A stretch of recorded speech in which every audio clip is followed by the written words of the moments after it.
Road में तो हम है ही नहीं, अभी तो हम सरकारी नौकरियों में उलझे हुए पड़े हैं। उसमें भी मलाई वाले पद हमारे वालों को कम मिलते हैं। हमारे को पद कौन से मिलेंगे?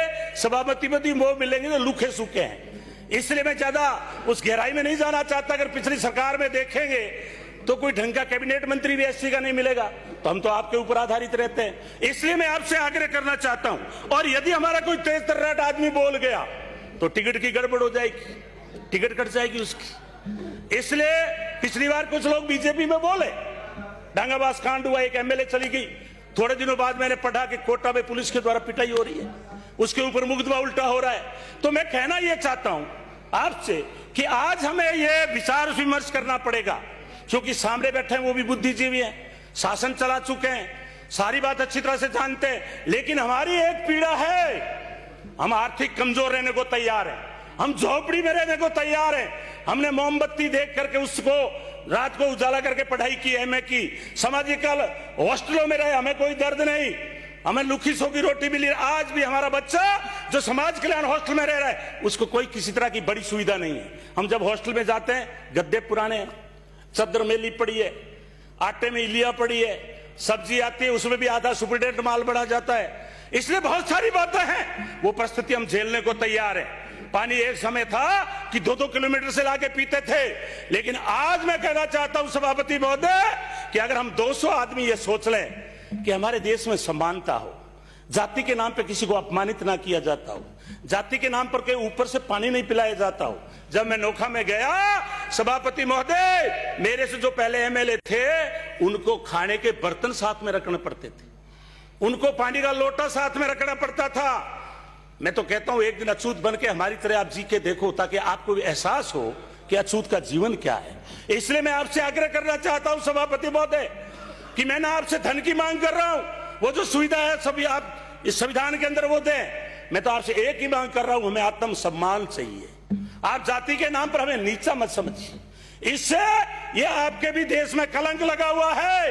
अगर इस कलंक को जल्दी से जल्दी जितना मिटाओगे उतना ही आप विश्व में जो है बराबर का दर्जा प्राप्त करेंगे, क्योंकि आज आप विश्व शक्ति कहलाते हो, आप विश्व गुरु कहलाते हो। बड़ी बड़ी हम बात करते हैं, लेकिन डॉक्टर ने कहा था और उससे पहले उन्हें गुरु ने कहा था कि शिक्षा के बगैर कुछ भी नहीं है, शिक्षा एक शेरनी का दूध है। आज आईएएस बने बैठे हैं, आज सभापति महोदय आप बैठे हैं, हमारे प्रतिपक्ष के नेता बैठे हैं। अगर हम एजुकेटेड नहीं होते, हम किताबें नहीं पढ़ते, हमें ज्ञान प्राप्त नहीं होता। इसलिए हम अंधविश्वास की तरफ बदले जाइए। आज पूरे देश का पिछले 5 साल में माहौल खराब है, जाति और धर्म के नाम पे लोगों को मारा जा रहा है, जगह जगह दंगे करवाए जा रहे हैं। आखिर ये कौन करवा रहा है? क्या कोई विदेशी ताकत है यहाँ पे? क्या यहाँ कोई पाकिस्तान का इन्वॉल्वमेंट है या कोई दूसरे चाइना का इन्वॉल्वमेंट है? मैं इसलिए निवेदन करना चाहता हूं सभापति महोदय कि अगर हम देखते हैं वीडियो, एक गरीब दलित बच्चे को पीट के बुरी तरह से बांध के पीट के हत्या कर दी जाती है। एक अल्पसंख्यक के, चलो अल्पसंख्यक की आज बात नहीं करेंगे, एससी की बात, फिर भी किसी भी जाति और धर्म के नाम पर उसको अपमानित मत करो। आज यूपी के अंदर राम राज्य है, वहां आज गांव के गांव में दलितों को पीटा गया। इसलिए मैं आग्रह करता हूं कि जो भी अपराध करेगा वो दबंग जाति का होगा, 2 मिनट में, और दबंग जाति का नेता ही यहाँ पावरफुल होगा, तो फिर आखिर उस अपराधी को कौन पकड़ेगा? इसलिए मैं हाथ जोड़ के निवेदन करता हूं, हमें आप कुछ मत दो, लेकिन हमें बराबर का सम्मान दे दीजिए, ताकि हमारे देश की तरक्की हो और विश्व में जो हमारा असामाजिकता का जो कलंक लगा हुआ है, इस हम कलंक को मिटा सके, ताकि आपको बार बार धर्मांतरण के नाम पे प्रदर्शन नहीं करना पड़े। एक आदमी की क्या औकात कि ईसाई धर्म के नाम पे वो धर्मांतरण करा रहा है?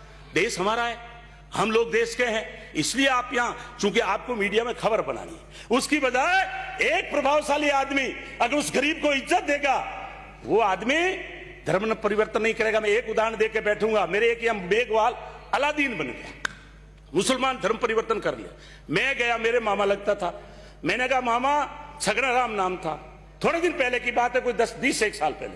मैंने कहा आप अलादीन कैसे बने?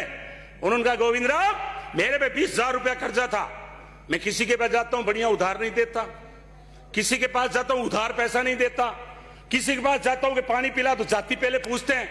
आज मैं अलादीन बन गया हूं, मस्जिद में बैठा हूं, चारों तरफ से आराम से मेरे को नॉन वेज बकरे बढ़िया बढ़िया काट के खिलाते हैं, अच्छी मेरी सेवा करते हैं, मौलवी जी कह के मेरे को बतलाते हैं। मेरे तो कलंक मिट गया छुआछूत का। इसलिए मैं निवेदन करना चाहता हूं कि गरीब आदमी, गरीब जातियां हम गरीबी से पीड़ित नहीं है, लेकिन आप जो अपमान करते हो, छुआछूत करते हो गांव में, हम उससे पीड़ित हैं। मैं ये नहीं कहता कि जो माननीय सदस्य बैठे आपकी भावना गलत है, लेकिन अभी तक आपका प्रचार का मुद्दा होना चाहिए गांव में कि मेरे सवर्ण जात के भाइयों, ये दलित हमारा भाई है, इसने कभी देश के प्रति विद्रोह नहीं किया, कभी भूखा रहा तो विद्रोह नहीं किया, हमारे घरों में ये काम करने वाले लोग, हमारी सफाई करने वाले लोग, और हम इसके साथ छुआछूत कर रहे हैं। इसलिए मैं निवेदन करना चाहता हूं सभापति महोदय कि अगर हमें देश को विकास की ओर ले जाना है तो बाबा साहब ने एक कहा है, वे धन्य हैं जो अनुभव करते हैं कि जिन लोगों में हमारा जन्म हुआ है उनका उद्धार करना हमारा कर्तव्य है। धन्य है वे जो गुलामी का खात्मा करने के लिए सब कुछ न्यौछावर करते हैं, और धन्य वे हैं जो सुख और दुख, मान और सम्मान, कष्ट और कठिनाइयों, आंधी और तूफान की परवाह किए बिना तब तक संघर्ष करते रहेंगे जब तक एस्प्रियों को, अछूतों को उनके मानवीय जन्म सिद्ध अधिकार ना मिल जाए। आपने समय दिया, इसी के साथ धन्यवाद, बहुत बहुत धन्यवाद। बलवान पूनिया।